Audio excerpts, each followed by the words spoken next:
Hello, and welcome to week 2 of our study in David Foster's book on prayer. Once again, we are in chapter 3 this week, which he titles The Prayer of Examen. Now, some people call that examine or other ways of saying it. I like to say examen. That's my personal preference. You can say it however your heart desires, though. So in this chapter, I'm going to kind of sum it up very simply because this chapter was, in many ways, somewhat dense, I think, for those of us who maybe are kind of new to this book and to some of these concepts. This was probably a little dense. So one way, I'm going to sum up this chapter is simply by stating that something to keep in mind as we continue to think about the spiritual life is that there is a certain movement to the spiritual life. That a lot of times, in a lot of ways, the spiritual life is about retaining our movement within that life. Now, that may seem very, very abstract, but I'm going to get to kind of a way of thinking about it practically in the concepts that Foster uses. Now, he talks about two different ways of thinking about this prayer of examen, the prayer of conscience and the prayer of conscience. The prayer of consciousness and the prayer of conscience. I'm confusing myself even. And I'm going to switch those words out, though. I'm going to say there is the prayer of presence and the prayer of present. Now, that maybe didn't help you very much, but the reason why I switched that out is because what Foster describes as the prayer of consciousness is what I would call the prayer of presence. And this is describing all of the ways that we find God's presence being in our lives, and all of the ways that we recall both in the past and in maybe our current moment and throughout our day, the ways that we see God coming to us. And he makes some examples. In our group study, we had some examples come forward about, somebody coming over just kind of unannounced, but just feeling a kind of an inkling, I should go visit that person. And then that kind of falling into place with some other things that made it so that the visit wasn't just a visit, but it was a lifeline. There's so many of those moments, sometimes they're called God moments, that we experience throughout our day or our life, and in ways that we see God is clearly involved. God's activity is clearly there. And so that's what we call this prayer of presence. This is the ways that we understand God coming to us. Now, Foster has something to say as well about this, and I really appreciated that. And that's the notion that sometimes when we recognize God coming to us, that makes us maybe a little bit uncomfortable because he talks about this prayer as one that goes inward. And when we go inward, I think we can recognize that we may be worried about what we're going to find. We may have to sit with something that is going to be uncomfortable, and that's a really hard thing to talk about. And it's I think a big reason why sometimes we avoid the whole practice of prayer, because we know that there's probably going to be some silence. There may even be a little bit of boredom. And in that experience of silence and boredom, we know our mind's going to go to those questions of meaning, those big questions of our existential lives. And when that happens, we begin to maybe not always be comfortable with that. We begin to maybe feel like that's not something I'm really up for today. And that's totally fine. I want to put that out there, that it's okay for us to be able to say, not today, as we did in that first chapter. We can say, not today, God. I shared with the group that the spiritual life is not about always knowing the presence of God. It is about this movement that is occasionally finding the presence of God. None of us are ever always going to know where God is or how God is coming to us or constantly aware of God's activity in the world. Almost none of us are going to ever achieve that. That's essentially impossible. But we can do it occasionally. And that's what we're working on, is finding those occasions and really recognizing them and honoring them and finding ways to express them.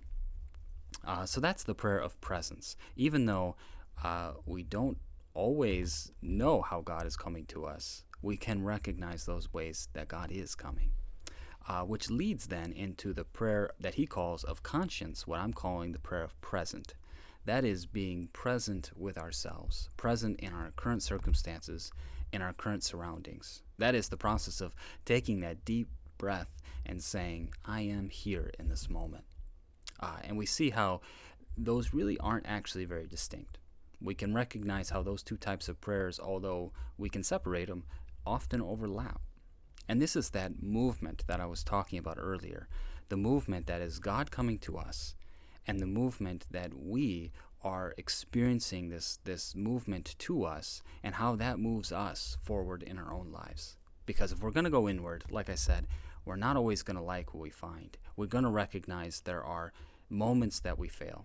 There are going to be days we recognize that we were not enough, right? And as hard as that can be, when we know that we missed the boat, the important thing that Foster is getting to here is that we're not going to either side of this. We're not cutting ourselves off from those experiences, and we're not beating ourselves up too much over those experiences. Because you see, both of those experiences, if we do that, we end up very quickly deadening or stagnating that movement, which is always this movement up into God, always this movement of resurrection. This is rising again.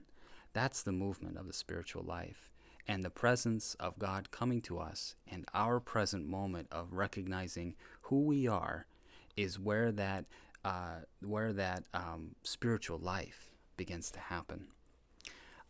And so we may recognize there were moments where we failed to live up to those presence of God there. We failed to listen to that inkling of the Spirit saying, you should call that person, or maybe go ask that person how they're doing, or whatever it may be. We realize, we failed to do that. But we're not going to beat ourselves up over it, and we're not going to cut ourselves off from the fact that we did miss it. Instead, what we're going to do is remind ourselves what Foster says on page 31, that the offering of ourselves can only be the offering of our lived experience, because this alone is who we are. And who we are, not who we want to be, is the only offering we have to give. That's how we retain that spiritual movement, by not allowing either side of that, what might stifle that movement, to come into our spiritual life, but to continue in these prayers of presence and present in order to help see how God is coming to us and how we are moving into God. And finally, what I want to mention real briefly is what Foster talks about at the very end of the chapter about practice. And I'll mention a couple of points about that. The first thing is to keep in mind what he says about how for a summer he shot a basketball, and he would do that for about an hour and just kind of think about his day. And then that was just for a summer, and then he never used it again. Sometimes when we want to try to build a prayer practice, we think this has got to be lifelong. But that's simply not the case. Let your practices be useful for as long as they're useful. And then when they're no longer useful, you can move on without any feeling of guilt or that we're sort of letting God down or any of these other things. But understanding that practices last for a season and they don't have to last for a lifetime. That would be the one thing I think was really important about what he said about practice. You can find your own rhythm, your own way of instituting your prayer practices, be they on a walk, or shooting a basketball like Foster, or journaling like he mentioned, or playing some music, or whatever it might be for you, maybe on your drive to and from a specific place you go to every week. You find some way to integrate that prayer practice, but always knowing it's for a season. It doesn't have to last forever. Every day that we are able to pray and practice this presence and this present prayer, we recognize that that is enough. It is enough to be able to pray. It is enough to be able to say, I took note of how God was with me today. That's enough. And finally, the last thing I'll say is one thing that I had to learn in my life as somebody who was going through seminary, who was training and learning how to be a pastor, but also had 2 small children at home, was what I like to call the art of being interrupted. And what I mean by that was I had to realize that interruption became a part of my life, and recognizing that if I was never able to honor those interruptions, if I always just got frustrated about them, I was going to miss some key moments with both my kids and my wife and other people in my life as well. So I had to learn how to just be okay with being interrupted and use those moments as a way of seeing that God was in those moments too. That just because I was focused on a specific task doesn't mean it wasn't a bad thing to be interrupted. And so sometimes when people ask, how do I build a prayer life? I like to think of saying to them that we'll start by learning how to be interrupted. So feel free to let me know how your practices of prayer are going. If you're doing well, if you're struggling, feel free to let me know your thoughts on this chapter. Next week we'll be in chapter 6, so you're welcome to continue to follow along. I hope you're having a pleasant week, and I hope that you continue to read on and you continue to find God is present with you throughout this prayer practice. God bless you, and we'll see you next week.